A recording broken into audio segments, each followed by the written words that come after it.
The story begins on a space colonization ship carrying future colonists in hibernation.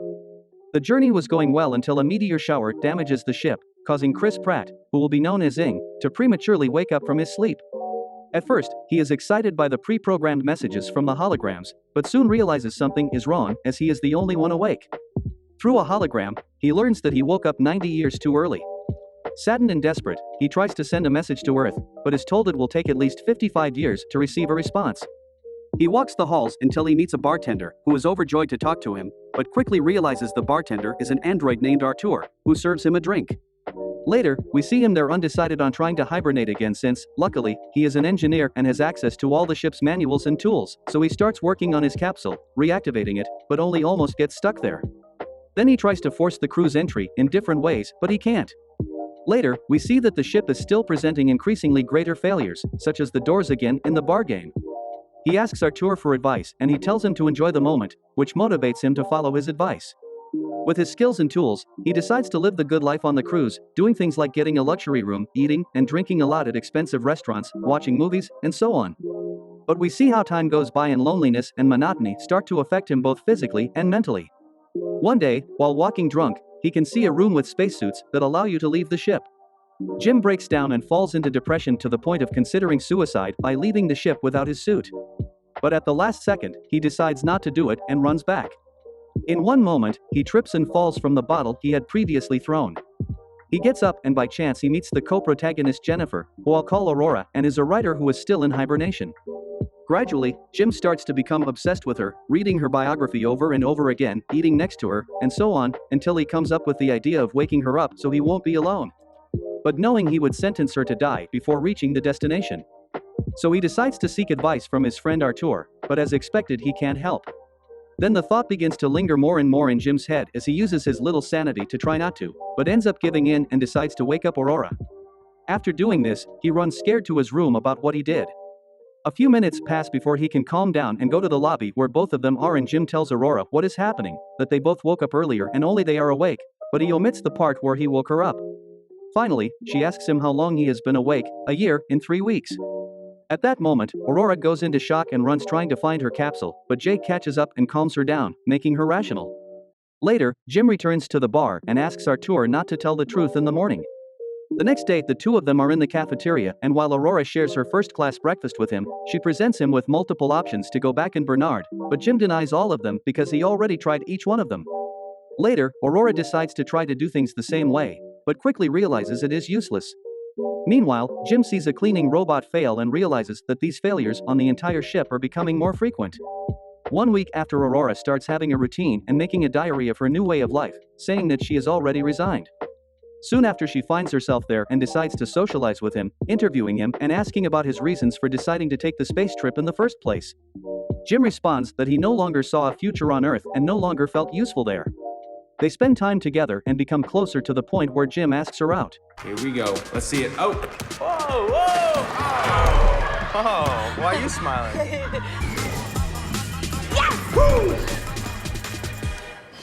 Finally, they reach the spacesuit's airlock and go out, having a great time.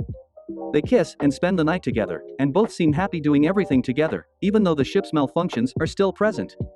After a year, Jim celebrates his birthday and they have a birthday party.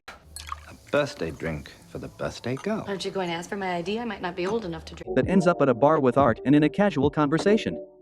Gene says he has no secrets with Aurora, but shortly after, while Jim goes to the bathroom to find a wedding ring, Artur confesses to Aurora that Jim was the one who woke her up.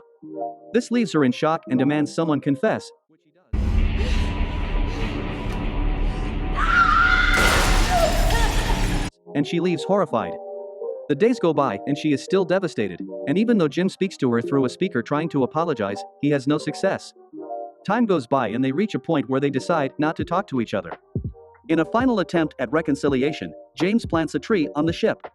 However, the ship's failures are no longer minor and all kinds of failures start to appear all the time. At one point, Jim, and now they hear the voice of the deck chief named Cost, they gather in the lobby where the tree is and tell him that the ship is having failures. So Gus decides to make a manual diagnosis and sends each of them to a different part of the ship.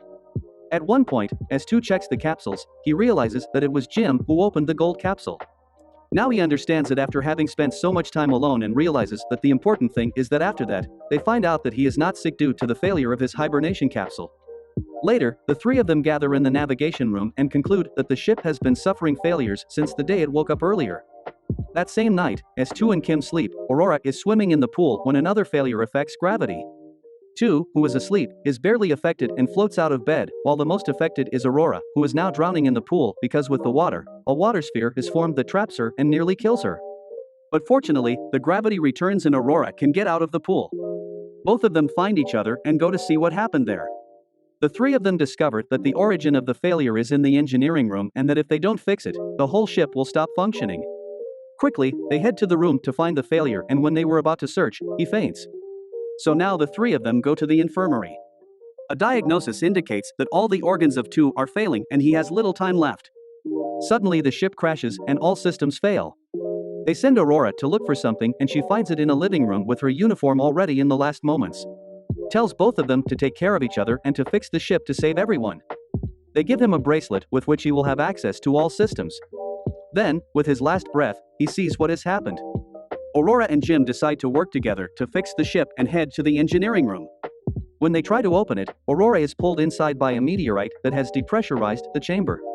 She barely holds on, and Jim manages to cover the hole, but the damage from the meteorite is greater and it spreads to the ship's reactor.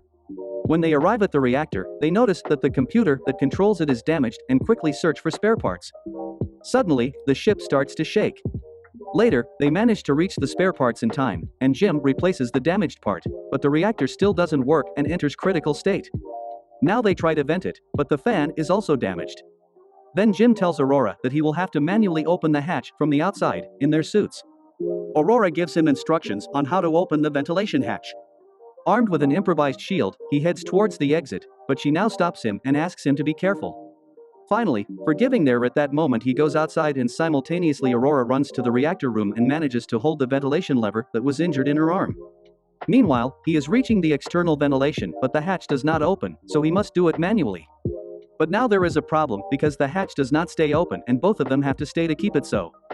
They argue because Aurora knows it is very dangerous, but Jimmy explains and reminds her that there are many more passengers on the ship and they have to do it. He tells her one more time to pull the lever and Aurora does, and the action sets the reactor flames on fire, injuring Jimmy, but he still manages to get inside. He can no longer bear it and is expelled with force and ends up breaking the guide cable that keeps him safe. Meanwhile, the reactor stabilizes, the systems restart, and the engines start working. But without his guide cable, James is heading straight towards the engines. The shield holds with all its strength and manages to throw him off course and change direction. They also manage to contact Aurora. She tells him it worked and he can return, but Jim says it is not possible because he lost his guide cable and his suit is losing pressure. Anguished by what she hears, Aurora tells Jim to go for him. With his last effort, while adrift and losing air, he apologizes and expresses that he would have liked to live with her. Aurora finally gets the suit and looks for him, finds him and jumps. She is about to reach him, but her own guide cable reaches its limit, but luckily some of it stays attached. She sees him, manages to hold onto him, and drags him towards the ship. With difficulty, she manages to bring him to the infirmary where the diagnosis indicates that he is dead, but now she does not give up and asks the machine to revive him, which apparently is not possible according to protocols.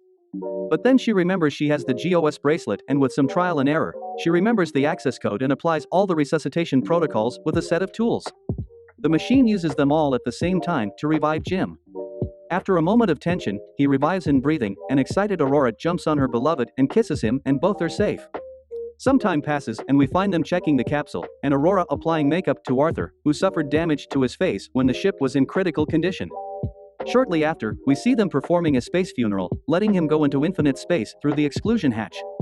At that moment, Jim asks Aurora to go to the infirmary. Once there, he explains that with voice access codes, he found a way to convert the medical capsule into a nation and offers her the opportunity to take the position in the capsule since there is only one. Unfortunately, he will have to stay awake. We change the scene and see Kim alone at the bar with Arthur holding the wedding ring he wanted to give to Aurora.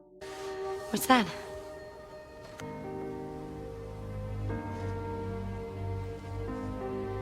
It's beautiful. Took you long enough to ask. Finally, we see the destination planet 88 years after the events. When the crew members of the ship begin to awaken, they arrive at the lobby amazed to see it turned into a large garden with a huge tree in the center and with a message engraved by Aurora welcoming them.